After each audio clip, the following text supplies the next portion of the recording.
Hi, it's Jonathan Cotton with the Good Feet Store, and you know what time of year it is? It's back to school time, and time once again for all of those after-school activities. Whether it's ballet or football, drama or field hockey, band or basketball, kids' feet need to feel good. Those cleats, sneakers, or shoes for band often don't do those young feet any favors. If our kids are going to stay active and healthy, then they need good feet. That means it's also time to take your kids to the Good Feet Store. Yeah, that's right, the young ones, the kids. Bring them into the Good Feet Store and let's treat them to some personal service. Our team members will measure their feet and find the right arch support for them. They can still wear the shoes they want, but they will have the support to make them comfortable now and keep their feet healthy for the future. It won't take long, and it could change their life. Go to goodfeet.com to make an appointment or just stop by the location nearest you.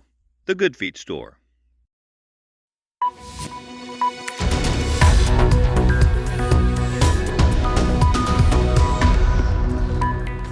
Assalamualaikum, salam sejahtera. Ini adalah Awani 745 bersama saya Zulfitri Yusof. Kami mulakan dengan tumpuan menarik untuk hari ini. Melaka beralih fasa 2, Negeri Sembilan fasa 3. Langkawi jadi projek perintis buka sektor pelancongan. Harga runcit kit ujian kendiri COVID-19 ditetapkan elak harga melambung.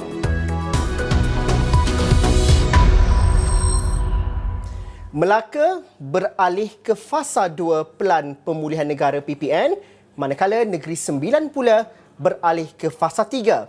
Menurut Perdana Menteri Datuk Seri Ismail Sabri Yaakob, peralihan itu berkuat kuasa bermula 4 September 2021. Jelas Perdana Menteri perkara itu berdasarkan keputusan sidang khas pengurusan pandemik COVID-19. Dalam kenyataan itu, Perdana Menteri percaya kadar vaksinasi negara akan mencapai 100% akhir Oktober depan. Berdasarkan unjuran data Jawatan Kuasa Khas Jaminan Akses Bekalan Vaksin COVID-19 JKJAV, purata kadar vaksinasi di setiap negeri dijangka mencapai 80% populasi dewasa hujung September ini. Justru Perdana Menteri percaya kadar vaksinasi dapat dicapai pada kadar 100% sekaligus memberi perlindungan kepada keluarga Malaysia. Selain itu, Perdana Menteri turut mengumumkan wakil pembangkang akan terlibat dalam jawatan kuasa khas pengurusan pandemik di negara ini. Jelasnya perkara itu diputuskan selepas persetujuan sebulat suara dicapai dalam sidang khas berkenaan pada Khamis. Menerusi satu kenyataan media, Perdana Menteri memaklumkan ia sebagai satu usaha kolektif untuk melibatkan pemegang taruh dalam pemulihan negara berjalan seperti dirancang. Malah tambah Ismail Sabri, ia seiring dengan semangat keluarga Malaysia. Sebelum ini dalam ucapan sulungnya, Ismail Sabri menyeru kepada seluruh ahli Dewan Rakyat sama ada di dalam atau di luar kerajaan mengembling tenaga untuk memulihkan semula keadaan negara. Mari kita saksikan angka-angka yang berkaitan dengan kes baharu COVID-19. Hari ini negara merekodkan sebanyak 20,988 kes. Sebanyak 9,668 kes atau 46.1% merupakan pesakit tidak bergejala atau dalam kategori 1. Bagi pesakit gejala ringan pula, 10,979 kes daripada jumlah kes baharu bersamaan 52.3%. Selain itu, 171 kes mengalami radang paru-paru dengan peratusan 0.8%. Manakala kategori 4 yang mengalami radang paru-paru dan memerlukan bantuan oksigen pula sebanyak 63 kes atau 0.3%. Bagi pesakit kritikal kategori 5 seramai 107 orang hari ini. Perincian kes harian COVID-19 sebanyak 249 kematian baharu hari ini. Ini menjadikan angka kumulatif kepada 17,191 kes. Kadar pesakit sembuh hari ini meningkat sebanyak 23,473 kes. Unit rawatan rapi ICU kini menempatkan 1,417 pesakit. 783 daripadanya memerlukan bantuan pernafasan. Dan ini pula perincian mengenai katil unit rawatan rapi ICU. Sebanyak 90% katil ICU digunakan di hospital COVID-19 di seluruh negara setakat semalam, di mana Sabah merekodkan kadar penggunaan katil ICU tertinggi sehingga melebihi kapasiti, iaitu sebanyak 126%. Ini diikuti Kedah 121% dan Perak 107%.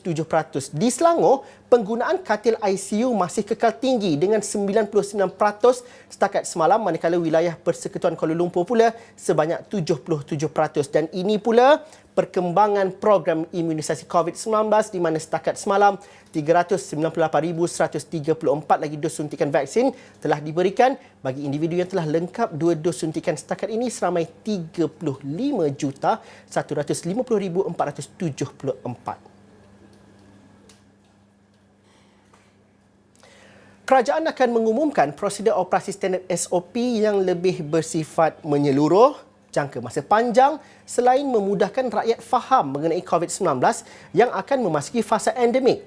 Menurut Menteri Kanan Pertahanan Datuk Seri Hishamuddin Tun Hussein, SOP itu bakal merangkumi 3 tunggak utama, iaitu kesihatan, ekonomi dan kesejahteraan rakyat. Keduanya, kita kena pastikan bahawa SOP ini yang mengimbangi di antara tuntutan kesihatan, ekonomi dan kesejahteraan rakyat difahami oleh orang ramai supaya tidak ada polemik dan isu-isu yang menular sehingga perkara yang baik yang diterima ramai tak dapat dilaksanakan kerana segelintir mereka yang tidak yakin dengan apa yang kita nak laksanakan ini. Percayalah, apa yang kita umumkan ini bersandarkan kepada the best practices yang kita lihat di antara dunia. Dan sebagai menteri yang baru memegang jawatan Menteri Luar Negeri, saya boleh mengesahkan bahawa tidak ada negeri di luar sana yang terkecuali dari memikirkan cara yang terbaik untuk kita merintis ke hadapan. Tambah Hishamuddin, dalam masa sama, orang ramai boleh memberikan maklum balas menerusi platform yang disediakan agar kerajaan dapat mendengar setiap cadangan rakyat. Beliau berkata tindakan itu bagi memudahkan cara penyampaian SOP dibuat serta dapat mengimbangi 3 tunggak utama terbabit. Malah jelas Hishamuddin, orang ramai boleh menyalurkan sebarang cadangan konstruktif kepadanya melalui laman sosial rasminya sendiri. MKN sendiri ada salurannya. I'm on Instagram. I have my own Facebook. You can tweet to me anytime. Jadi benda-benda macam gini is better for you to forward to me constructive ideas and criticisms than just saying no in social media. So I'm giving you all the opportunity to do that, because I must admit, we do not have a monopoly to say that what we are doing is right. And that is the same for any leader out there in the world right now in dealing with COVID. Tiada ada siapa yang boleh mendabik dada mengatakan bahawa mereka mempunyai formula yang terbaik untuk mengimbangi perkara-perkara yang saya sebutkan tadi untuk memerangi COVID-19. Fenomena kepala air berlaku lagi di Titi Hayun Yan, Kedah hari ini. Kejadian itu berlaku kira-kira jam 11 pagi berikutan hujan lebat sehingga menyebabkan arus deras dan limpahan air di kawasan sekitarnya.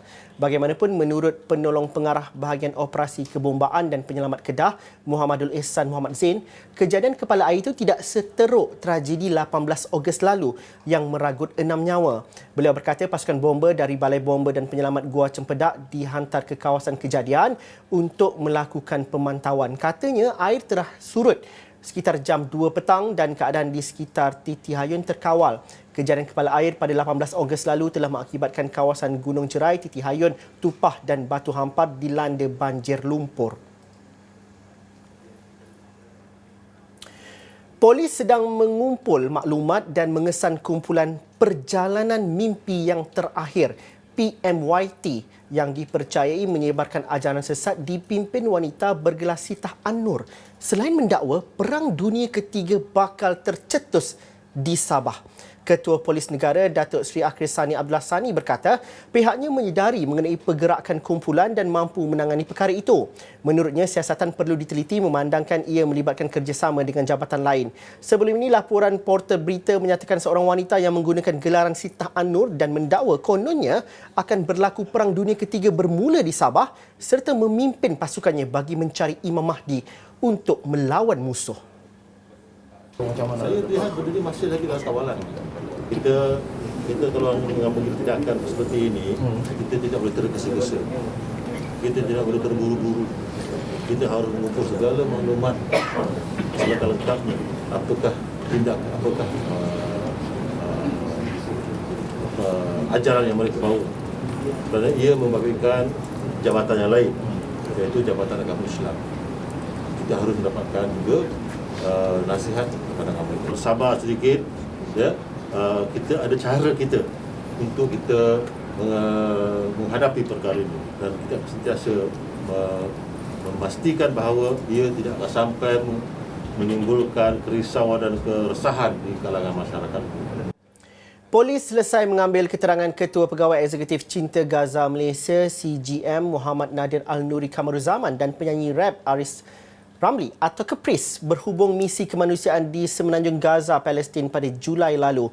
Ketua Polis Daerah Wangsa Maju Superintendent Asy'ari Abu Samah berkata kedua-dua individu itu selesai diambil keterangan menerusi email pada pagi Rabu.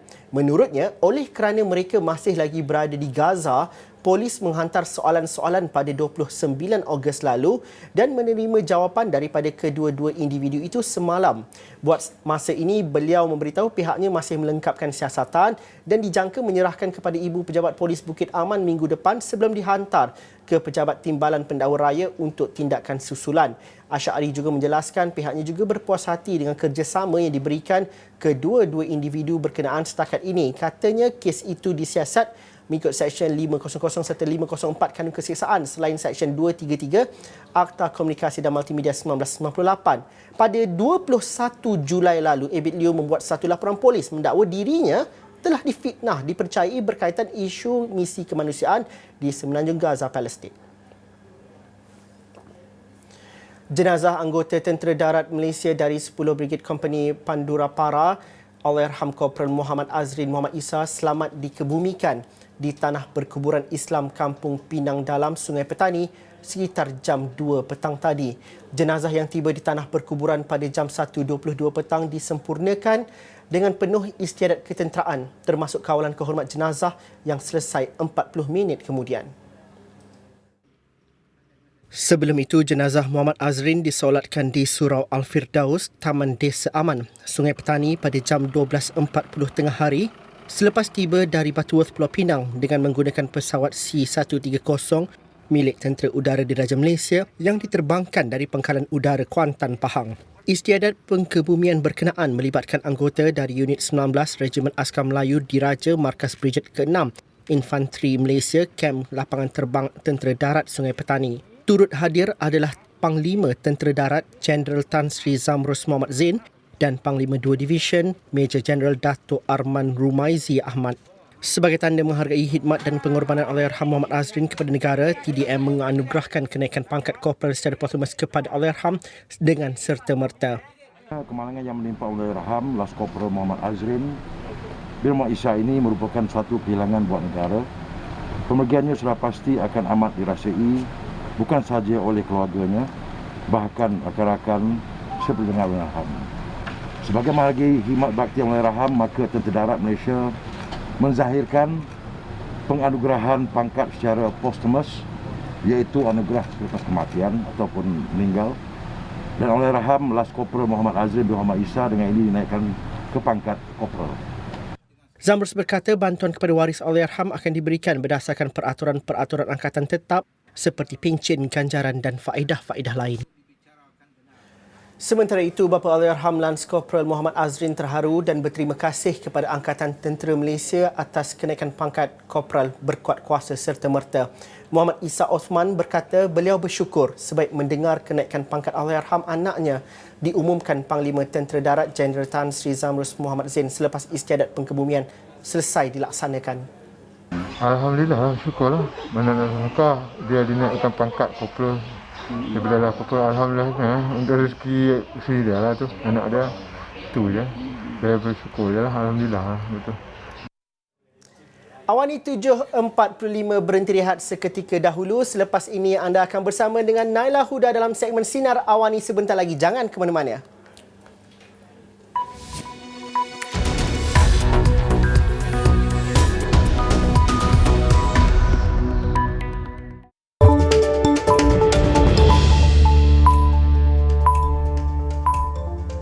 Salam sejahtera, anda bersama saya Naila Huda dalam segmen Sinar Awani. Kita saksikan tumpuan utama untuk malam ini.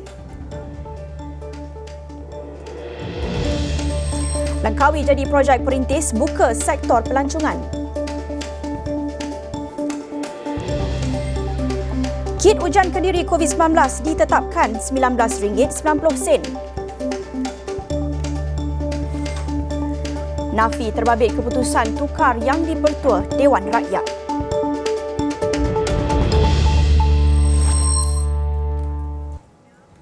Kerajaan bersetuju untuk membuka sektor pelancongan di beberapa destinasi di bawah program gelembung perjalanan dalam masa terdekat.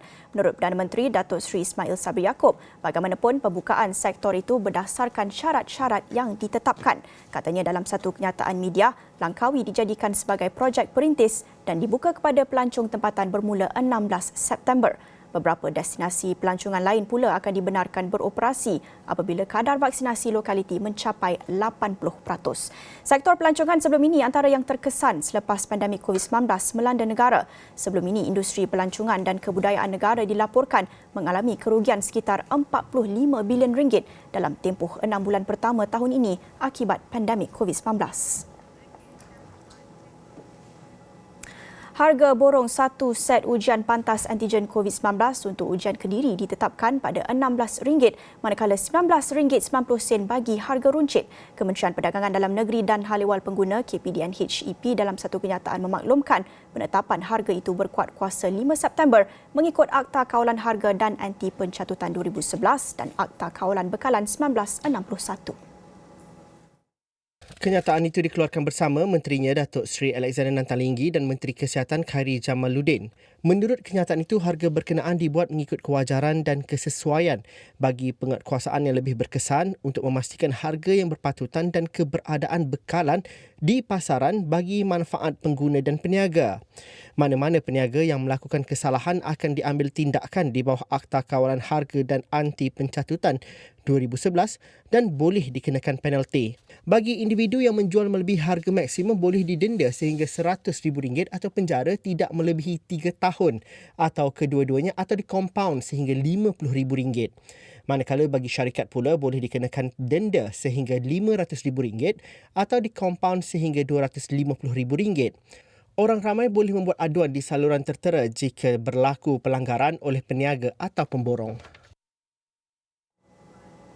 Baik, dalam perkembangan berkaitan, menurut Menteri Kanan Pertahanan Datuk Seri Hishamuddin Tun Hussein, pihaknya bersiap sedia untuk menggerakkan aset dan kepakaran bagi membantu Kementerian Kesihatan Malaysia KKM. Ia termasuk pembinaan Hospital Medan di kawasan yang dikenal pasti. Usaha bagi mengurus dan meredakan situasi di kelima-lima negeri berkenaan sudah tentunya akan menjadi keutamaan Angkatan Tentera Malaysia. Kerana seperti saya jelaskan semalam, antara perkara paling penting bagi ATM ketika ini ialah memenuhi agenda nasional, terutama memerangi COVID-19. ATM sememangnya mempunyai infrastruktur, aset serta kepakaran yang mencukupi dan sedia diatur gerak pada bila-bila masa. Sehubungan dengan itu, ATM melalui Perkhidmatan Kesihatan Angkatan Tentera bersedia untuk membantu pihak kerajaan dengan mendirikan Hospital Medan ATM di negeri-negeri yang dikenal pasti oleh KKM. Pengarah Strategi Parti Amanah Negara Datuk Seri Dr. Zulkifli Ahmad menegaskan Blok Pembangkang sentiasa bersedia untuk bersama-sama dengan kerajaan dalam menguruskan pandemik COVID-19. Sehubungan itu, bekas Menteri Kesihatan itu menyambut baik keputusan kerajaan untuk melibatkan wakil pembangkang dalam jawatan kuasa khas pengurusan pandemik. Apa yang diharapkan ialah jawatan kuasa khas itu akan turut melibatkan pakar-pakar dan penyelidik bagi mengimbing tenaga dalam usaha menangani krisis kesihatan.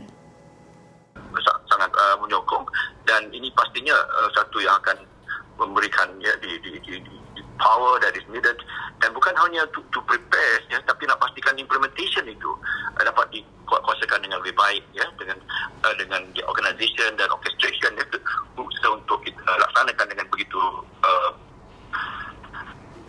efektif. Daripada pihak kami, kita bersedia untuk memberikan pandangan balas dan juga memberikan idea-idea yang telah pun khususnya di negeri seperti Selangor, kita ada task force, dan juga kita ada satu jawatan kuasa kesihatan Pakatan Harapan. Jadi kita bersedia untuk setelah pun kita kemukakan dahulu, dan kita akan terus terlibat dalam satu engagement yang lebih bersifat konstruktif supaya kita sama-sama we are in this together, maknanya kita bersama-sama untuk depani pengurusan pandemik.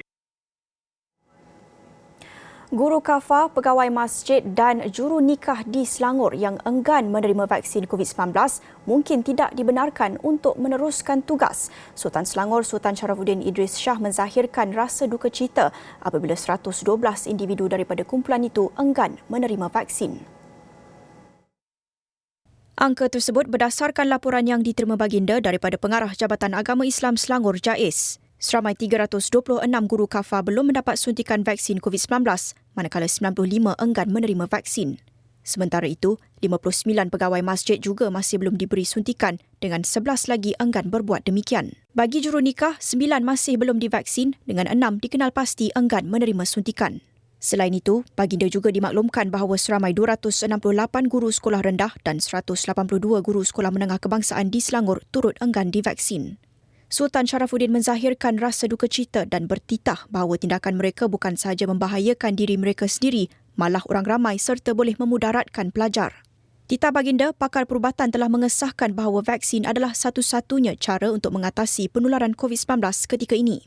Baginda juga mengingatkan Selangor telah mengeluarkan fatwa bahawa pengambilan vaksin COVID-19 adalah diharuskan.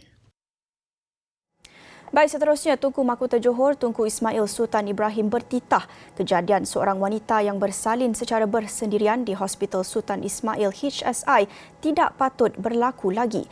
Dan tegas Tunku Ismail, pihak-pihak tertentu akan diberikan peringatan dan amaran bagi memastikan keselamatan pesakit terjamin. Perkara itu dinyatakan Tunku Ismail melalui satu ucapan di laman Twitter selepas menerima dan melihat kenyataan dibuat Jabatan Kesihatan Negeri Johor JKNJ. Sebelum ini tular di laman Facebook mengenai seorang wanita mendakwa terpaksa bersalin seorang diri di bilik pengasingan khas untuk ibu hamil positif COVID-19 HSI selepas usaha meminta bantuan kaki tangan hospital dikatakan tidak dilayan. Susulan itu, JKNJ berkata pihaknya akan menjalankan siasatan terperinci mengenai perkara itu. Yang di-Pertua Dewan Rakyat Dato' Azhar Azizan Harun menganggap laporan sebuah portal dengan tajuk berita 15 usul tukar speaker ditolak mempunyai unsur innuendo yang mendakwa ditolak oleh beliau adalah tidak benar.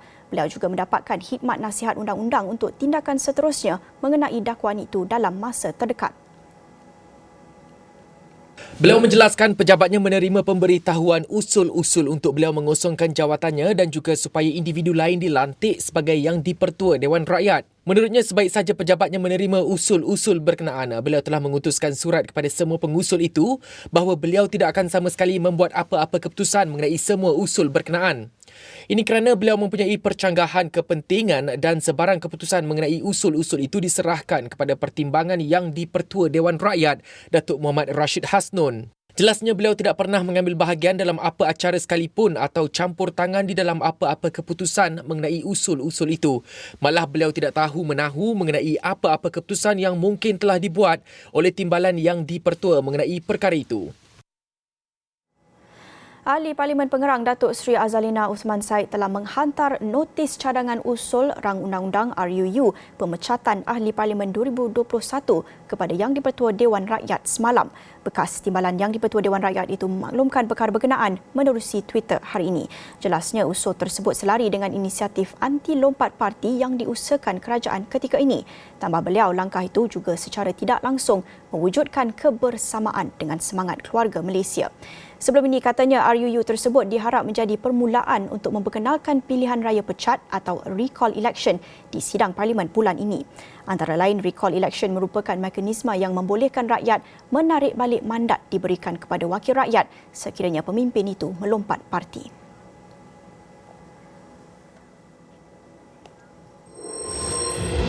Selepas ini dalam segmen Sinar Awani, wanita Sunyi jadi sasaran parcel scam.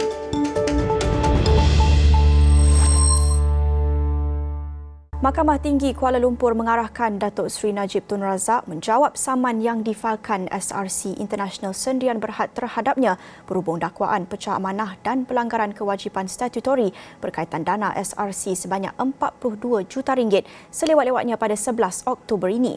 Menurut seorang peguam daripada Rosli Dahlan Saravana Partnership yang bertindak bagi pihak SRC, Mahkamah juga mengarahkan SRC selaku plaintiff memfailkan jawapan terhadap pembelaan itu selewat-lewatnya pada 13 Disember. Katanya mahkamah menetapkan pengurusan kes selanjutnya pada 14 Disember ini secara dalam talian atau e-review. Beliau berkata demikian ketika dihubungi pemberita selepas prosiding pengurusan kes pada Khamis yang dikendalikan secara dalam talian di hadapan penolong kanan pendaftar Nodura Muhammad Din. SRC Anak Syarikat One Malaysia Development Berhad 1MDB dan Gadingan Mentari Sdn Berhad GMSB Anak Syarikat milik penuh SRC memfailkan red saman pada 7 Mei lalu mendakwa Najib melakukan pecah amanah, menyalahgunakan kuasa dan memperoleh manfaat peribadi daripada dana SRC selain menyeleweng dana berkenaan. Bekas Perdana Menteri itu adalah penasihat Emeritus SRC dari 1 Mei 2012 hingga 4 Mac 2019.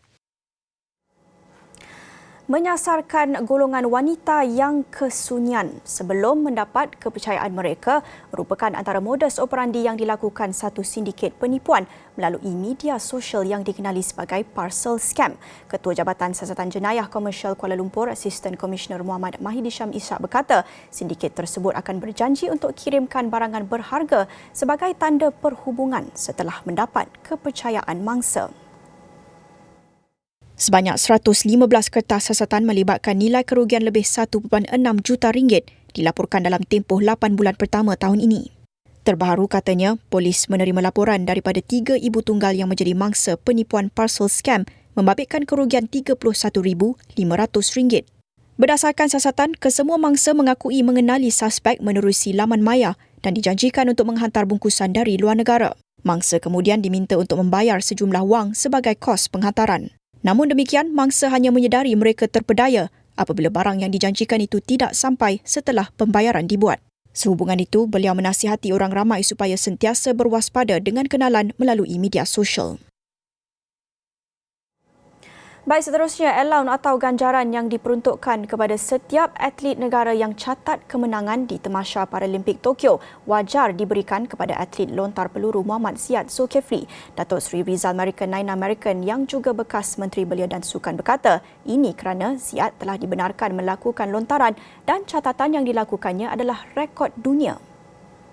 Kalau secara prinsip dan peribadi saya wajar. Sebab saya sampai sekarang pun saya masih kecewa dengan keputusan yang dibuat dengan menafikan walaupun apa pun alasan, tetapi he was allowed to make the throw and he threw, and then lontaran yang dia buat tu officially recorded the world breaking record. Bukan dia tak lontar, then there's no technical default. Beberapa hari lalu, kemenangan pingat emas atlet Paralimpik negara itu dibatalkan dalam acara melontar peluru selepas memecahkan rekod dunia akibat lewat memasuki bilik panggilan. Dalam acara tersebut, Ziad 2 kali memecahkan rekod dunia dengan catatan 17.94 meter sebelum dinafikan penganjuri yang menerima bantahan dilakukan oleh Ukraine. Seorang bayi lelaki yang masih hidup ditemukan dalam sebuah bungkusan di hadapan sebuah rumah di Kampung Sungai Penchala TTDI pada Khamis. Timbalan Ketua Polis Daerah Brickfield, Superintendent Basri Sagoni berkata, polis menerima laporan mengenai penemuan bayi itu daripada orang awam kira-kira jam 9.15 pagi dan segera menghantar anggota ke lokasi kejadian. Apabila polis sampai di tempat kejadian mendapati seorang bayi lelaki yang cukup sifat dipercayai baru dilahirkan di dalam sebuah beg plastik. Basri turut menjelaskan pihaknya telah membuat semakan ke atas pemilik rumah terbabit. Bayi itu kemudian dihantar ke Hospital Wanita dan Kanak-Kanak Kuala Lumpur bagi pemeriksaan kesihatan. Kes itu disiasat mengikut Seksyen 318 Kanun Keseksaan kerana menyembunyikan kelahiran yang memperuntukkan hukuman penjara sehingga 2 tahun atau denda atau kedua-duanya. Katanya polis sedang giat menyiasat lanjut kes itu untuk mengenal pasti individu yang bertanggungjawab membuang bayi berkenaan. Sehubungan itu, beliau meminta orang ramai yang mempunyai maklumat mengenai penemuan bayi itu supaya menghubungi hotline Polis Brickfield di talian 03 229 79222, hotline Polis Kuala Lumpur di talian 03 2115 9999 atau mana-mana balai polis berhampiran. Seketika nanti dalam Sinar Awani, vaksinasi lengkap COVID-19 dapat kurangkan gejala COVID-19 berpanjangan. Vaksinasi lengkap COVID-19 bukan sahaja mengurangkan risiko jangkitan, malah juga bantu mengurangkan risiko menghidap long COVID atau gejala COVID-19 berpanjangan. Itu dapatan kajian terbaru King's College London yang diterbitkan dalam jurnal The Lancet Infectious Diseases. Menurut kajian itu, bagi individu yang dijangkiti COVID-19 selepas lengkap vaksinasi, risiko menghidap gejala selama lebih 4 minggu berkurangan sebanyak 50% berbanding individu yang tidak menerima vaksin. Kajian dari Disember 2020 hingga Julai 2021 di Britain itu melibatkan 1.2 juta dewasa yang telah menerima 1 dos vaksin serta 971,000 dewasa yang lengkap vaksinasi. Daripada 971,000 yang telah menerima 2 dos, hanya 0.2% dijangkiti COVID-19. Dan daripada jumlah itu, hanya 31 orang atau 5% yang mengalami long COVID atau gejala COVID-19 yang kekal selama lebih 28 hari. Manakala bagi golongan yang belum divaksin, sebanyak 11% mengalami long COVID. Justru penyelidik menekankan keupayaan vaksin yang dibuktikan bukan sahaja untuk mengurangkan risiko jangkitan, malah juga gejala kesihatan untuk jangka masa panjang. Sebelum ini, Setiausaha Kesihatan UK Sajid Javid berkata, vaksin COVID-19 berjaya menyelamatkan lebih 105,000 nyawa serta mencegah lebih 24 juta jangkitan di England. Baik, seterusnya, banjir kilat melanda bandar Catalan Sepanyol menyaksikan kenderaan hanyut di bawah arus. Dan selain Catalonia, Madrid turut dilanda banjir lumpur yang merosakkan infrastruktur awam dan kediaman penduduk. Susulan itu, pasukan bomba menggerakkan operasi membersihkan kawasan terjejas. Tiada kemalangan jiwa dilaporkan setakat ini. Dalam pada itu, ramalan cuaca memberi amaran hujan lebat akan berterusan untuk beberapa hari akan datang. Justru orang ramai dinasihat supaya sentiasa berjaga-jaga sebagai langkah keselamatan.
Johor dijangka beralih ke fasa 2 Pelan Pemulihan Negara PPN pada minggu ini selepas menerima 1.9 juta vaksin COVID-19 dalam masa terdekat. Menteri Besar Datuk Hasni Mohamad berkata, penerimaan vaksin itu membolehkan kadar individu yang menerima lengkap 2 dos mencapai 50% menjelang hujung bulan ini. Kerajaan wajar mempertimbangkan pemberian skim hadiah kemenangan sukan kepada atlet Paralimpik Muhammad Ziyad Zulkifli. Meskipun kemenangan atlet berusia 31 tahun itu dinafikan, bekas Menteri Belia dan Sukan Datuk Seri Rizal American Nine American berkata pencapaian Muhammad Ziyad tercatat dalam rekod dunia. Proses penyawartaan Hutan Simpan Kuala Langat Utara HSKLU ditangguhkan sehingga kerajaan negeri selesai mempertimbang dan menjelaskan isu yang telah dibangkitkan. Pengarah Komunikasi Parti Keadilan Rakyat PKR Fahmi Fadzil berkata, Menteri Besar Datuk Seri Amruddin Syari memberi jaminan itu dalam mesyuarat Biro Politik yang diadakan pada malam Rabu. Dapatkan akhbar Sinar Harian esok dengan tajuk Muka Depan, Lembah Kelang belum bebas. Purata vaksinasi di setiap negeri dijangka mencecah 80% populasi dewasa menjelang penghujung September 2021. Astro Awani Link pada Selasa 7 September jam 9 malam akan membawakan workshop Health Matters Series yang bertajuk Don't Lose Your Marbles Over Alzheimer's, What You Should Know About This Misunderstood Dementia bersempena Hari Alzheimer sedunia pada September ini. Mungkin ada di antara kita yang mempunyai ahli keluarga yang menghidap Alzheimer dan ingin tahu bagaimana seseorang itu boleh menghidap Alzheimer atau ketahui perbezaan Alzheimer dan demensia. Sertai kami dengan daftar sekarang di link.astroawani.com. Baik, dengan itu sekian segmen Sinar Awani malam ini. Ikuti perjalanan 100 hari pertama Kabinet Pimpinan Datuk Seri Ismail Sabri Yaakob untuk membuktikan keberhasilan dan pencapaian kepada rakyat. Dan segala maklumat ini juga dalam astroawani.com dan aplikasi Astro Awani. Terima kasih kerana menonton saluran berita paling dipercayai di Malaysia. Saya Nala Huda. Salam hormat.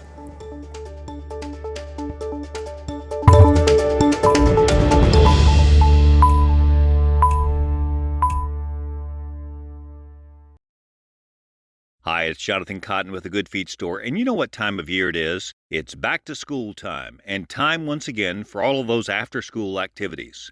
Whether it's ballet or football, drama or field hockey, band or basketball, kids' feet need to feel good. Those cleats, sneakers, or shoes for band often don't do those young feet any favors. If our kids are going to stay active and healthy, then they need good feet. That means it's also time to take your kids to the Good Feet Store. Yeah, that's right, the young ones, the kids. Bring them into the Good Feet Store and let's treat them to some personal service. Our team members will measure their feet and find the right arch support for them. They can still wear the shoes they want, but they will have the support to make them comfortable now and keep their feet healthy for the future. It won't take long, and it could change their life. Go to goodfeet.com to make an appointment or just stop by the location nearest you. The Good Feet Store.